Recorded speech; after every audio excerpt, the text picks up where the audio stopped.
خوش آمدید۔ آج کے اس تفصیلی جائزے میں ایک بہت ہی زبردست اور الجھا ہوا جال سلجھانے کی کوشش کی جائے گی۔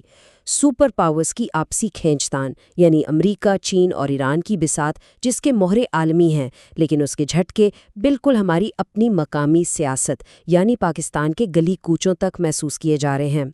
فراہم کردہ ذرائع کی روشنی میں سیدھا حقائق کی طرف چلتے ہیں اور دیکھتے ہیں کہ پردے کے پیچھے اصل کھیل کیا چل رہا ہے۔ اس سارے معاملے کو سمجھنے کے لیے ہم نے اسے چند واضح حصوں میں بانٹا ہے۔ پہلا، عالمی منظرنامہ۔ دوسرا، اس کے پیچھے چھپے اصل محرکات۔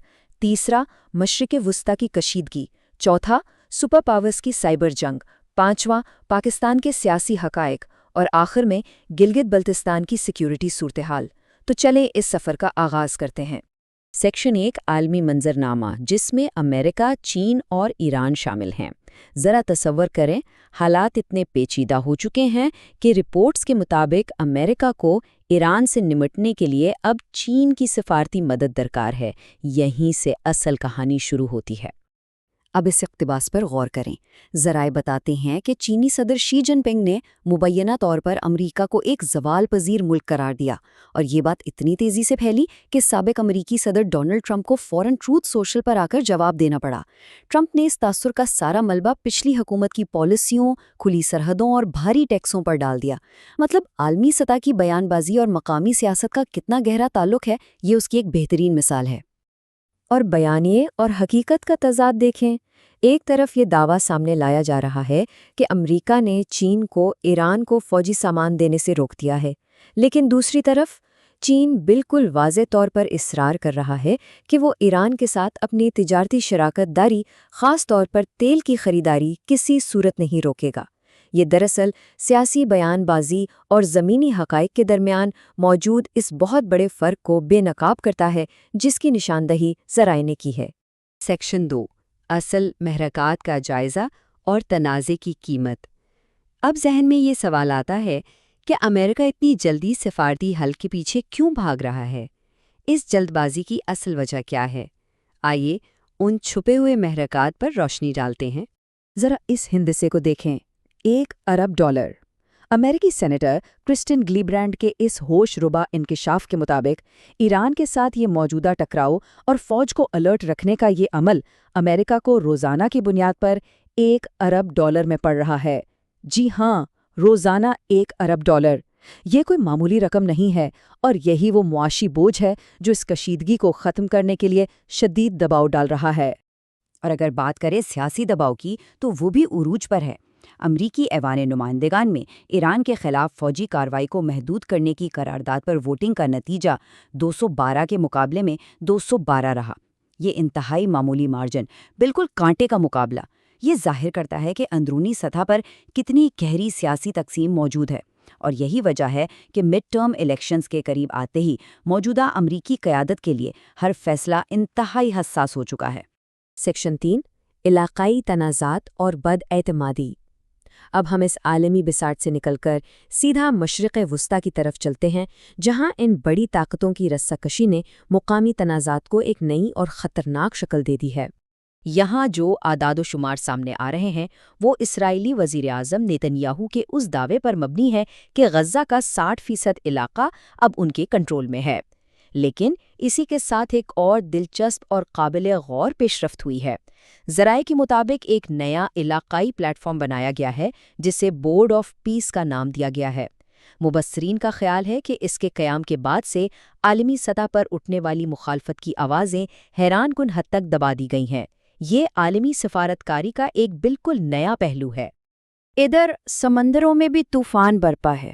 بی بی سی کی رپورٹس کے مطابق ایران نے خلیج عمان میں ایک ایسا بحری جہاز قبضے میں لے لیا ہے جسے مبینہ طور پر ایک تیرتا ہوا اسلحہ خانہ کہا جا رہا تھا۔ سفارتی تعطل کے دوران اس طرح کے براہ راست اور جارحانہ اقدامات واضح کرتے ہیں کہ یہ کشیدگی صرف بند کمروں تک محدود نہیں، بلکہ عملی طور پر انتہائی خطرناک صورتحال اختیار کر چکی ہے۔ Section 4، super power cyber security, خوف اور پروٹوکولز۔ یہ حصہ عالمی طاقتوں کے درمیان موجود بداعتمادی کو شاندار طریقے سے عیاں کرتا ہے۔ آئیے دیکھتے ہیں کہ یہ سائبر جنگ کس حد تک جا چکی ہے۔ کیا یہ تصور کیا جا سکتا ہے کہ دنیا کے طاقتور ترین عہدیدار چین کا دورہ کریں اور اپنے ذاتی فون اور لیپ ٹاپ ساتھ نہ لے جائیں؟ بالکل ایسا ہی ہوا۔ رپورٹس بتاتی ہیں کہ جاسوسی اور سائبر حملوں کے شدید خوف کی وجہ سے امریکی وفد نے اپنے ذاتی الیکٹرانک آلات پیچھے چھوڑنے کا فیصلہ کیا۔ یہ ایک بہت بڑا قدم ہے جو ظاہر کرتا ہے کہ ان سپر پاورز کے درمیان بداعتمادی اور خوف کی جڑیں کتنی گہری ہو چکی ہیں۔ سیکشن 5 پاکستان کے سیاسی حقائق، قرض اور کنٹرول۔ اب ہم اس عالمی منظرنامے کو مقامی تناظر میں دیکھتے ہیں۔ غیر جانبدارانہ طور پر جائزہ لیتے ہیں کہ ذرائع کے مطابق پاکستان کی مقامی سیاست اور قومی معیشت پر ان حالات کا اور اندرونی پالیسیوں کا کیا اثر پڑ رہا ہے۔ ان ہوش ربا اعداد و شمار پر ذرا نظر ڈالیں۔ ذرائع کا دعویٰ ہے کہ موجودہ حکومت روزانہ 21 سے 22 ارب روپے کا خطیر قرض لے رہی ہے، روزانہ۔ لیکن اس کے برعکس اگر ہم بڑے اور نمایاں عوامی فلاحی منصوبوں کی بات کریں تو فی الحال ایسا کوئی نیا میگا پروجیکٹ نظر نہیں آ رہا۔ یہ موازنہ معاشی استحکام اور وسائل کے استعمال پر بہت سے سنجیدہ سوالات کو جنم دیتا ہے۔ اور ذرائع کی طرف سے موجودہ سیاسی ماحول کے بارے میں کچھ سخت دعوے کیے جا رہے ہیں، مثلاً طرز حکمرانی پر فوجی اسٹیبلشمنٹ کا کنٹرول، صوبائی اختیارات کا دوبارہ مرکز کے پاس جانا، عوام کو ملنے والی سبسڈی کے خاتمے کا خطرہ اور نئی عدالتوں کے ذریعے سیاسی مخالفت کو دبانے کے خدشات۔ اس شدید دباؤ کی ایک جھلک حال ہی میں بلاول بھٹو کی پریس کانفرنس میں بھی نظر آئی، جب ان کی اپنی ہی پارٹی کے رہنما شازیہ مری کے ساتھ ایک زبانی تکرار دیکھنے کو ملی۔ یہ اندرونی خلتشار کی ایک واضح نشانی ہے۔ سیکشن 6 گلگت بلتستان اور سیکیورٹی، مقامی اثرات۔ یہیں سے ہم مزید گہرائی میں جاتے ہیں اور دیکھتے ہیں کہ پاکستان کے ایک انتہائی حساس خطے گلگت بلتستان میں انتخابات اور سیکیورٹی کی مجموعی صورتحال کیا موڑ لے رہی ہے۔ گلگت بلتستان اس وقت ایک زبردست سیاسی اکھاڑا بنا ہوا ہے۔ ذرائع کے مطابق وہاں کے نوجوانوں کی جانب سے پی ٹی آئی کی بھرپور اور کھلی حمایت کی جا رہی ہے، لیکن ساتھ ہی یہ دعوے بھی سامنے آ رہے ہیں کہ عسکری اداروں کی طرف سے اس مخصوص علاقے میں اپنا اسٹریٹجک کنٹرول برقرار رکھنے اور اس سیاسی لہر کو روکنے کی مبینہ کوششیں ہو رہی ہیں۔ یہ صورتحال ایک شدید سیاسی ٹکراؤ کی تصویر پیش کر رہی ہے۔ اور سیکیورٹی کی صورتحال بھی انتہائی تشویشناک ہے۔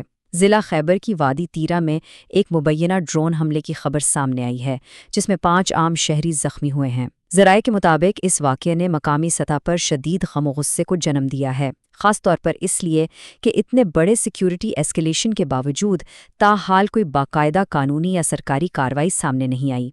تو یہ پورا جائزہ ایک بہت ہی چبھتے ہوئے سوال پر لا کھڑا کرتا ہے، کیا یہ مقامی سیاسی دباؤ، یہ سیکیورٹی کے فلیش پوائنٹس اور بڑی طاقتوں کی یہ رسہ کشی یوں ہی چلتی رہے گی، یا پھر پاکستان جیسے ممالک میں موجود یہ مائکرو لیول کی اندرونی بے چینی بالآخر ابل کر ایک بہت بڑے علاقائی عدم استحکام کی شکل اختیار کر لے گی؟ ذرائع سے ملنے والی یہ تمام معلومات یقینی طور پر غور و فکر کی دعوت دیتی ہیں۔ جڑے رہیے کیونکہ عالمی اور مقامی بساط پر یہ کھیل ابھی جاری ہے۔